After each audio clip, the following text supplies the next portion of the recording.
జగ్గారెడ్డి సినిమాలో తీన్మార్ మల్లన్న ఉండబోతున్నారు. ఆయనది ఒక చిన్న పాత్ర ఉండబోతుంది సినిమాలో అనేది ఇప్పుడు సోషల్ మీడియా జరుగుతున్న చర్చ. అంటే ఇప్పుడు జగ్గారెడ్డి గారు సినిమా సంగతి నాకు తెలియదు. తీన్మార్ మల్లన్న జగ్గారెడ్డి గారి సినిమా పాత్రలో కాదు కదా, వాళ్ళు ఉండేటువంటి ఏ చోటలో మా పాత్ర ఉండదు. రెండోది జగ్గారెడ్డి గారి ఏదో లవ్ స్టోరీ అని చెప్పి ఏదో జగ్గారెడ్డి గారి లవ్ స్టోరీలో మా పాత్ర ఉంటే ఎట్లుంటదంటే, జగ్గారెడ్డి గారి సతీమణికి గౌడ కోటాలో కార్పొరేషన్ పదవి కట్టబెట్టారు.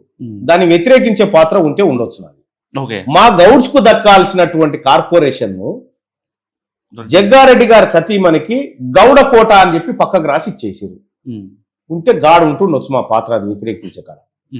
పక్క రాష్ట్ర ముఖ్యమంత్రి ఏపీ సీఎం గారితో మీకు ఎప్పుడన్నా ఆయన ఫోన్ చేయడం జరిగిందా, లేకపోతే ఏదైనా ఇన్విటేషన్ లైక్ ఇక్కడ తెలంగాణలో జనసేన కానీ బీజేపీ కానీ తెలుగుదేశం కానీ నెక్స్ట్ జిహెచ్ఎంసీ ఎన్నికల్లో కలిసికట్టుగా వెళ్దామని వాళ్ళ ఆలోచన.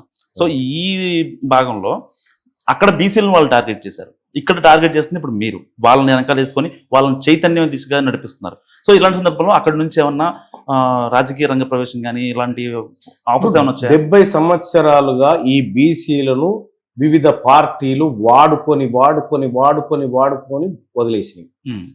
ఈ బీసీ రాజ్యాధికారం కోసం మేము అవసరమైతే వీళ్ళందరినీ వాడుతాం.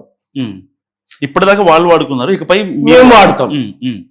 చంద్రబాబు నాయుడు గారు మేము మంచి సాన్నిహిత్యంగానే ఉంటాం. ఈ రోజు కాదు, చాలా రోజుల నుంచి ఆయనకి నాకు మధ్య సత్సంబంధాలున్నాయి.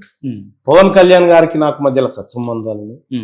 అంత మాత్రాన మేమేదో ఆ పార్టీలలో చేరుతామని అది కాదు. ఈ బీసీలను అధికారంలోకి తేవడానికి మేము సిద్ధంగా ఉన్నాం. మల్లన్న బీసీని ముఖ్యమంత్రిని చేయాలని వాళ్ళు ముందుకు వస్తే మేమెందుకు వద్దంటాం? ఎందుకంటే టీడీపీ ఎప్పటి నుంచో బీసీ వాళ్ళు వచ్చి మేము ముందుకు తీసుకుపోతాం, బీసీలను సీఎం చేయాలి రాష్ట్రంలో అని చెప్పి వాళ్ళు సంకల్పిస్తే మంచిదే కదా. ఇవాళ ఎక్కడ లేని విధంగా ముఖ్యమంత్రి నోటి నుంచి బీసీ ముఖ్యమంత్రి అనిపించినాం, బీసీసీ చీఫ్ నోటి నుంచి బీసీ సీఎం అనిపించినాము, ఆ తర్వాత బీజేపీ నోటి నుంచి బీసీ సీఎం అనిపించినాము. సిపిఐ పార్టీ కూడా బీసీలకి ఇయ్యకపోతే బీసీల నుంచి వ్యతిరేకత సిపిఐ పార్టీ కూడా ఎమ్మెల్సీ టికెట్ మన బీసీలకే ఇచ్చింది. బీఆర్ఎస్ పార్టీ కూడా బీసీలకు న్యాయం జరగాలని మాట్లాడుతుంది. ఇన్ని పార్టీలతోని బీసీ టాపిక్ రేకెత్తిస్తా ఉన్నామంటే ఇవాళ తెలుగుదేశం జనసేన కూడా అనివార్యంగా బీసీల గురించి మాట్లాడకుండా ఇక్కడ రాజకీయంగా ఎంట్రీ కూడా ఇవ్వలేవు. అటువంటి అనివార్యత పరిస్థితి ఏర్పడ్డది. కాబట్టి నేనేమంటున్నానంటే బీసీలను రాజ్యాధికారంలో తేవడం కోసం మా రాజకీయ వ్యూహాలు మాకుంటాయి, మా ఎత్తులు మాకుంటాయి, మేము చేయాల్సిన కార్యక్రమాలు చేస్తాం.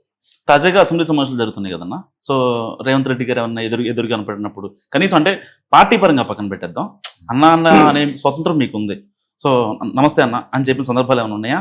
లేకపోతే ఆయన నమ్మడం కానీ రేవంత్ రెడ్డి గారు ప్రభుత్వం తీసుకున్న నిర్ణయాన్ని గాలబెట్టినారు. అర్థమైందా? అదే ఆయన శరీరంతో నాకేం పంచాయతే, ఆయన ఆ ప్రభుత్వం తీసుకున్న నిర్ణయం తప్పని కొట్లాడినా నేను. రేవంత్ రెడ్డి గారిని చూస్తే హాయ్ అంటే హాయ్ అంటాం, బాయ్ అంటే బాయ్ అంటాం. ఆయన ఒక ఎమ్మెల్యే, ఆ తర్వాత ముఖ్యమంత్రి, నేను ఒక ఎమ్మెల్సీని. అర్థమైందా? ఆయన నాకు ఈ తెలంగాణ రాష్ట్రంలో ఉన్నటువంటి బీఆర్ఎస్ పార్టీ కార్యకర్తలకు కూడా ఆయనే సీఎం, బీజేపీ కార్యకర్తలకు కూడా ఆయనే సీఎం. యాజ్ ఏ సీఎం గా ఆయన విజ్ చేస్తా, సీఎం గా ఈ రాష్ట్రంలో కావాల్సినటువంటి ఈ ప్రజలకు కావాల్సినవి ఖచ్చితంగా అడుగుతా.